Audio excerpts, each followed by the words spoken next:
အီတလီမြေမှာအနိုင်3မှတ်နဲ့ပြန်လာနိုင်မလားချက်စီမင်္ဂလာပါချက်စီအမာရာမြန်မာနေပြီးတော့ကြိုဆိုလိုက်ပါတယ်ဒီနေ့ည2 နာရီခွဲအချိန်မှာဆိုရင်တော့ဖြစ်အတလာအတင်းနဲ့ချက်စီတင်းတို့ဟာချန်ပီယံလိပွဲစဉ်မှာထိပ်တိုက်တွေ့ဆုံနေကြပြီးပဲဖြစ်ပါတယ်ရရှိချိန်မှာဆိုရင်တော့ဖြစ်ချက်စီတင်းရဒီချန်ပီယံလိအုပ်စုမှာဆိုရင်တော့ဖြစ်အဆင့်9နေရာမှာရပ်တည်နေပါတယ်အတလာအတင်းကတော့အဆင့်10မှာရပ်တည်နေတဲ့အတင်းဖြစ်တဲ့ရမတ်တီကတော့စိတ်မက်စီနဲ့တူနေကြပါတယ်နောက်ဆုံးအတလာတင်းရဲ့နောက်ဆုံးကစားခဲ့တဲ့9ပွဲမှာဆိုရင်တော့ဖြစ်3ပွဲထိကုန်နိုင်တယ်2ပွဲရှုံးလိုက်ထားပါတယ်ချက်စီတင်းရဲ့နောက်ဆုံးကစားခဲ့တဲ့9ချိန်မှာဆိုရင်တော့ဖြစ်2ပွဲသာနိုင်ထားပြီးတော့2ပွဲတည်ကြတဲ့1ပွဲကိုရှုံးလိုက်ထားပါတယ်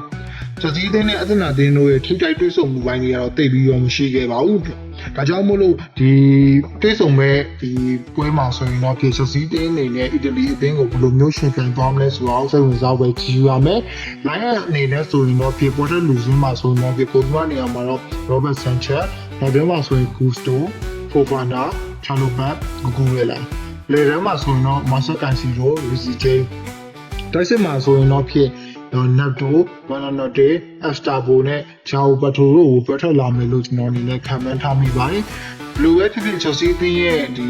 Flash Block ခြေစမ်းအားဖြစ်တော့ Ajax ရာခြေစမ်းနေမရှိဘူး။နှစ်ပွဲစီးရဲ့ကျွန်တော်တွေဟာရလက်တွေမကောင်းမွန်ခဲ့ဘူး။အထူးသဖြင့်ကျွန်တော်တို့ League ကိုရှုံးနေခဲ့တယ် 3-1 နဲ့ကျွန်တော်တွေကမထင်မှတ်ထားတဲ့ခြေစမ်းတွေနဲ့ရှုံးနေခဲ့တယ်လို့နောက်ဆုံးကစားခဲ့တဲ့ဖုံးမောင်းတင်းတဲ့ပွဲမှာဆိုရင်လည်းကျွန်တော်တွေက